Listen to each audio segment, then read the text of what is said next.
안녕하세요. 공정과 편파 사이 편향독서입니다. 이번 10월 13일 쿠팡의 물류 배송을 담당하던 60대 택배기사님이 새벽 배송 업무 중 심근경색으로 사망했는데요. 사망 당시 심장 비대 상태였다는 국립과학수사연구원의 구두 소견으로 가로사일 가능성이 크다는 평가가 나오고 있습니다. 고인은 쿠팡의 로켓 배송 특성상 심야 배송을 많이 했다고 하는데요. 로켓 배송은 밤 12시 전에 주문하면 다음날 상품을 받아볼 수 있도록 보장하는 배송 서비스로 쿠팡을 혁신기업으로 만들어준 1등 공신입니다.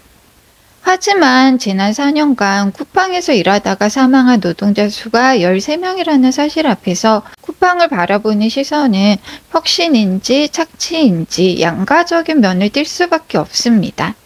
우리는 우리의 시간과 노동력을 자본가에게 제공하고 임금을 받는데 기술이 발달할수록 전문화된 일자리보다는 분업화되거나 대체 가능한 일자리가 점점 많아지면서 임금은 낮아지고 일하는 환경은 더 열악해지고 있는 건 아닌가 싶은데요. 오늘은 우리가 제일 많은 시간을 보내는 노동에 대해서 좀 새로운 시선을 가져볼 수 있게 해주는 책 3권 소개해 드릴게요. 첫 번째 책은 희정 작가님의 여기 우리 함께입니다. 책의 저자인 희정 작가님은 제가 굉장히 좋아하는 기록노동자인데요.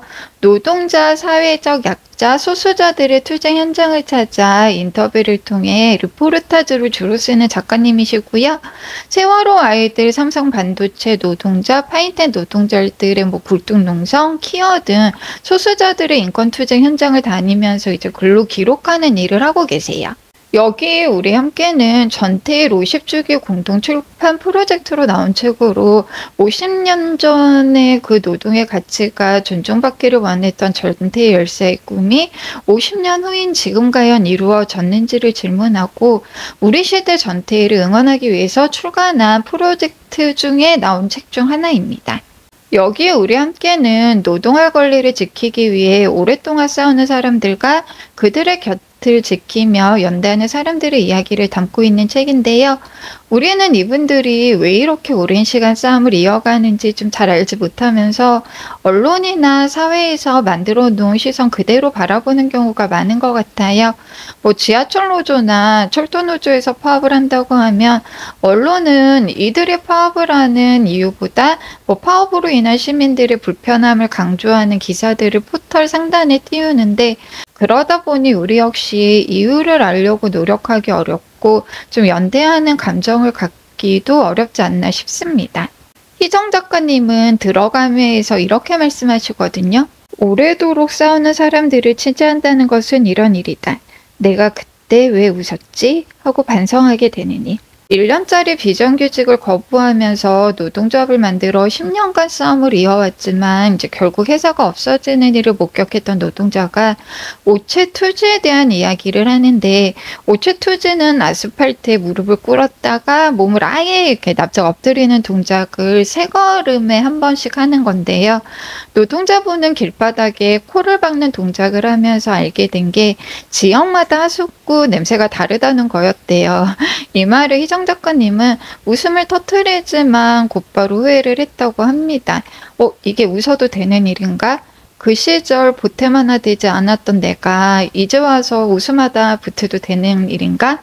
노조를 만들거나 비정규직화에 동의하지 않았거나 정리해고에 맞섰다는 이유로 쫓겨나 일터를 되찾기 위해서 투쟁하는 사람들은 75m 높이 굴뚝에서 400일 넘게 고공투쟁을 하고 20일 넘게 단식을 하고 뜨거운 아스팔트 위에서 오체 투쟁 정도는 해야 언론에서 관심을 갖기 때문에 이 싸움을 놓을 수 없다고 하는데요.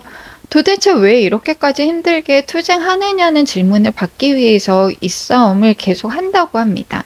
희정 작가님은 파인텍과 회사 택시 노동자들, 시그네틱스와 풀산 마이크로텍의 기나긴 투쟁, 세종호텔과 아사히글라스의 농성장 등을 취재하면서 그들의 질문을 넓고 깊게 우리 독자들에게 전해줍니다. 이 사회는 정말 이대로 괜찮은 걸까? 질문을 받아내기 위해서 길고 어려운 투쟁을 하는 사람들에게 제일 먼저 답하는 사람이 희정 작가님을 연대하는 사람들이라고 하는데요. 투쟁하는 사람들을 위해 따뜻한 밥을 지어 나누고 노랫말이나 그림을 통해 현장을 담아내기도 하고, 싸우는 사람들에게 잠자리를 제공하는 사람들의 이야기 역시 좀 생생하게 기록되어 있는 책입니다. 희정 작가님은 여기서 질문을 멈추지 않고 에필로그에서 또 다른 질문을 던져주는데요. 이 책에 기록된 싸움은 해고자이건 비정규직이건 정규노동 운동에 들어가 있는 사람들의 이야기라, 요즘 파편화된 일자리의 증가로 비정형 노동, 택배기사, 배달라이더, 플랫폼 노동자 등이 급증하고 있는데, 이렇게 가벼워진 노동은 관계 쌓기도 힘들고 연대 목소리도 내기 힘들기 때문에 이들의 질문은 이대로 사라져버리는 것은 아닌지를 질문하면서 책을 마무리하세요. 두 번째로 소개해드릴 책은 희정 작가님의 질문에 답하는 책 중 하나인데요. 전혜원 기자님의 노동에 대해 말하지 않는 것들입니다. 전혜원 기자님은 2013년부터 시사인 기자로 일하고 계시고 2017년부터 노동 관련 기사를 주로 쓰셨다고 해요. 프롤로그에서 전혜원 기자님은 파블로프의 개에 대해서 말씀하시는데요. 노동자인 우리 모두 어쩌면 파블로프의 개와 비슷한 존재가 아닌가, 좀 이들의 목소리를 전하고 싶어서 노동 문제에 관심을 가지게 되었다고 합니다. 2018년부터 시사인에 실렸던 기사 중 우리 시대를 보여주는 기사 23편을 골라 현재 상황에 맞게 업데이트를 해서 낸 책이 노동에 대해 말하지 않는 것들이고요. 이 책에는 아예 고용이나 하청이라고도 할 수 없는 비정형 노동, 플랫폼 노동자, 특수고용직, 프리랜서, 프랜차이즈 가맹주, 쿠팡 물류기사 등의 이야기를 통해 혁신이라는 새로운 노동관계가 정말로 혁신인지, 좀 혁신이 아닌 새로운 착취구조가 아닌지 질문하고 있어요. 본인이 운영하는 프랜차이즈 업장의 문을 마음대로 닫을 자유조차도 없는 사람들, 종속적 자영업자인 사람들을 우리는 사장님이라고 부르고, 쿠팡 플렉스, 배민라이더 등 프리랜서로 일하는 것처럼 보이지만 실제로 수행하는 업무 내용은 직접 고용된 배달기사들과 동일한 경우가 많은데, 정규직, 비정규직, 계약직조차도 아닌 특수고용직, 개인 사업자로 분류가 됩니다.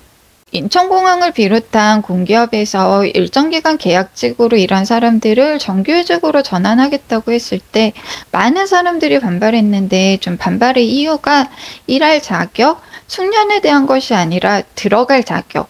우리는 시험을 쳐서 공채로 들어왔기 때문에 계약직에 정규직화는 무임승차라는 거예요.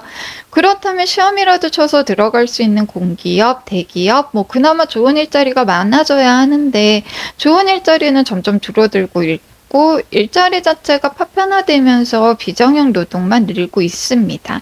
20, 30대 청년들의 실업률은 매년 역대 최대를 기록하고 있지만, 이에 대해 우리 사회는 제대로 된 질문을 던지고 있는지 좀 고민해 볼 필요가 있다고 생각해요. 일자리를 늘리자 역시 대안이 될 수 없고, 비정규직의 정규직화 역시 누구를 울타리 안에 넣을 것인가의 문제이기 때문에 배제되는 사람이 생길 수밖에 없고, 기본소득을 도입하거나 공공부분 일자리를 확대하자 역시 근본적인 대안은 될 수 없다고 생각하는데요. 생계를 위해서 노동을 하기도 하지만 우리는 노동을 하면서 존엄과 살아갈 권리를 느끼기도 하거든요.